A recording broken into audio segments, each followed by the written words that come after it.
Hello friends, ఈరోజు మనము సైరటెక్ ఓఎన్యూలో BSNL landline ఎలా కాన్ఫిగరేషన్ చేయాలనేది అయితే మనం తెలుసుకుందాము. దానికోసం మనం ముందుగా ఓఎన్యూని అయితే లాగిన్ చేద్దాము. లాగిన్ చేసిన తర్వాత వీలాన్ వేసి ఎలా కాన్ఫిగరేషన్ చేయాలనేది అయితే నేను మీకు చూపిస్తాను. సో నేనైతే లాగిన్ చేస్తున్నాను. సో ఓఎన్యూ లాగిన్ అయిన తర్వాత మనకి ఇంటర్ఫేస్ అయితే ఎలా ఉంటుంది.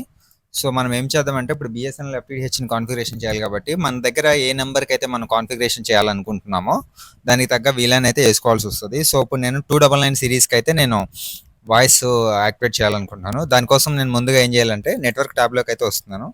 సో 299 సిరీస్కి వీలాన్ వచ్చేసి 1849 అయితే ఉంటుంది అనమాట.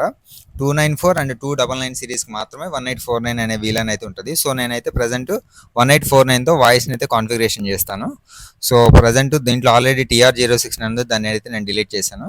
యాడ్ వ్యాన్ కనెక్షన్ పెట్టుకున్నాను. మోడ్ వచ్చేసి రోటర్ మోడ్ పెట్టుకున్నాను. ఇక్కడ డిహెచ్సిపి అని పెట్టుకున్నాను, ఎందుకంటే నాకు వాయిస్కి IPSN అవ్వాలి కాబట్టి. సో డిహెచ్సిపి అని పెట్టుకున్నాను. ఇక్కడ ఎనేబుల్ నాట్ అనేది ఎనేబుల్లో ఉంచాను. అలాగే వీలాన్ కూడా ఎనేబుల్ చేశాను. వీలాన్ వచ్చేసి 299 సిరీస్కి అండ్ 294కి వచ్చేసి 1849 కాబట్టి నేను 1849 అయితే వీలాన్ అయితే ఇచ్చాను.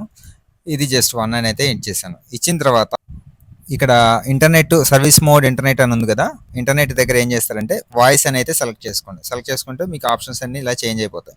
సో ఇలా అయిపోయిన తర్వాత మీరు ఏం చేస్తారంటే సేవ్ అండ్ అప్లై అయితే కొట్టండి. ఓకే, సేవ్ అండ్ అప్లై మీరు క్లిక్ చేయగానే ఒక 5 సెకండ్స్లో అయితే అది సేవ్ అయిపోయింది. సో నాకైతే ఇది సేవ్ అయిపోయింది. సో ఇప్పుడు ఇది మనకి సేవ్ అయింది లేనిది మనం చెక్ చేసుకోవాలి అంటే, లేదా ఈ 1849 మీద మనకు వీలాన్ IPSN అయింది లేనిది చెక్ చేయాలంటే స్టేటస్ పేజ్లోకి అయితే వచ్చేయండి. స్టేటస్ పేజ్లోకి వచ్చిన తర్వాత వ్యాన్ కనెక్షన్లోకి అయితే రండి.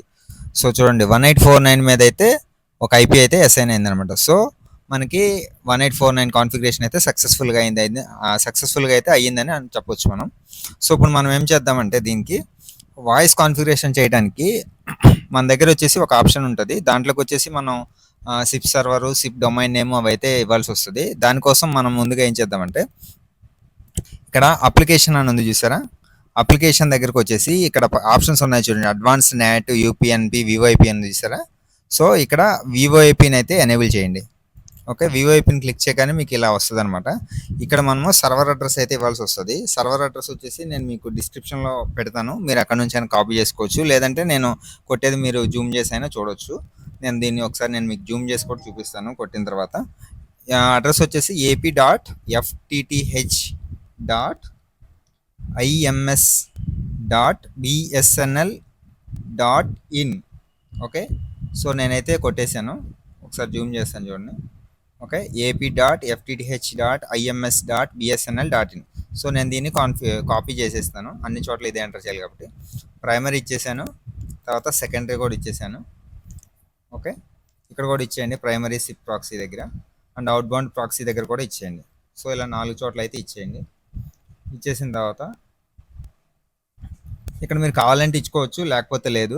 కాకపోతే మనం ఇచ్చేద్దాం, దానికి ఇబ్బంది ఏం లేదు. సో ఇక్కడ కూడా అయితే నేను కాపీ చేస్తున్నాను అవుట్బౌండ్ ప్రాక్సీ దగ్గర కూడా. సో ఇచ్చేసిన తర్వాత ఇక్కడ మనము యూజర్ నేమ్ పాస్వర్డ్ అయితే కొట్టాల్సి ఉంటుంది. సో అప్పుడు నేను ఏం చేయాలంటే యూజర్ నేమ్ పాస్వర్డ్ కొట్టేటప్పుడు లైన్ అని ఉంది చూసారా, దీని అయితే ఎనేబుల్ చేయండి. ఎనేబుల్ చేసిన తర్వాత ఇక్కడ మనము ల్యాండ్లైన్ నెంబర్ అయితే ఇవ్వాల్సి వస్తుంది. నేను వచ్చేసి ల్యాండ్లైన్ నెంబర్ అయితే ఇస్తాను కస్టమర్ది, +91 8673. ఒక నెంబర్ అయితే ఇచ్చేసాను testing purpose, and account name కూడా ఇచ్చేసాను. ఈ అకౌంట్ పాస్వర్డ్ ఉంది చూసారా, ఈ పాస్వర్డ్ అనేది మీకు BSNL డిపార్ట్మెంట్ JTOs కానీ ఎవరైనా అడిగితే మీరు వాళ్ళ దగ్గర నుంచి, వాళ్ళ సాఫ్ట్ స్విచ్లో నుంచి చూసి అయితే మీకు ఇస్తారు. సో ఆ పాస్వర్డ్ అనేది వాళ్ళ దగ్గర తీసుకోవాల్సి ఉంటుంది. సో అది కూడా తీసుకున్నాను నేను. తీసుకున్న తర్వాత పాస్వర్డ్ కూడా ఎంటర్ చేశాను. ఎంటర్ చేసిన తర్వాత ఇక్కడ సేవ్ అండ్ అప్లై అయితే క్లిక్ చేయండి. ఓకే, మీరు సేవ్ అండ్ అప్లై ఎప్పుడైతే క్లిక్ చేశారో ఒక 5 or 10 సెకండ్స్లో అయితే అది సేవ్ అయిపోతుంది.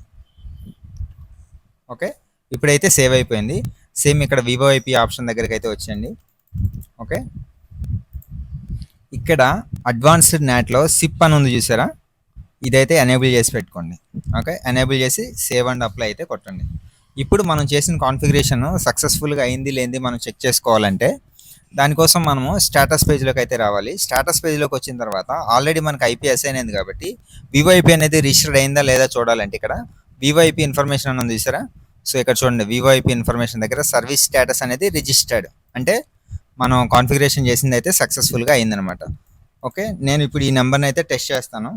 మనం కాల్ చేసి మనం టెస్ట్ చేద్దాం ఇక్కడ అలా రింగ్ అవుతుందా లేదనేది. దానికోసం మనం ఏం చేయాలంటే ఏ నెంబర్ అయితే మనం చేసామో ఆ నెంబర్‌ని అయితే డయల్ చేద్దాము. డయల్ చేస్తే మనకి ఇక్కడ అయితే కనపడుతుందన్నమాట స్టేటస్ రింగింగ్ అనేది. సో నేనైతే డయల్ చేశాను ప్రెజెంట్. సో చూడండి మనం ఈ నెంబర్‌కి డయల్ చేయగానే ఇక్కడ రింగ్ అని పడుతుంది. సో మనం చేసిన కాన్ఫిగరేషన్ సక్సెస్‌ఫుల్ అయింది. ల్యాండ్‌లైన్ కూడా రింగ్ అవుతుందన్నమాట. ఇలా మనం చెక్ చేసుకోవచ్చు. సో ఇది ఫ్రెండ్స్ ఈరోజు వీడియో. సైరోటెక్ ఓఎన్యూలో ల్యాండ్‌లైన్ ఎలా కాన్ఫిగరేషన్ చేయాలనేది అయితే తెలుసుకున్నాము. నెక్స్ట్ వీడియోలో మనం ప్రెజెంట్ 2 సిరీస్‌లో ఉన్న నెంబర్స్‌ని అయితే మనం కాన్ఫిగరేషన్ చేసాం కదా! ఇంకా మనం 1830, 1831 వీలాన్‌లో పనిచేసే సిరీస్‌లు ఏవైతే ఉన్నాయో వాటి గురించి అయితే నెక్స్ట్ వీడియోలో నేను మీకు చెప్తాను. సో ఇది ఫ్రెండ్స్ ఈ వీడియోలో. ఈ వీడియో కనుక మీకు నచ్చిందంటే తప్పకుండా లైక్ చేయండి. అలాగే మా ఛానల్ అయితే సబ్స్క్రైబ్ చేయండి. Thank you.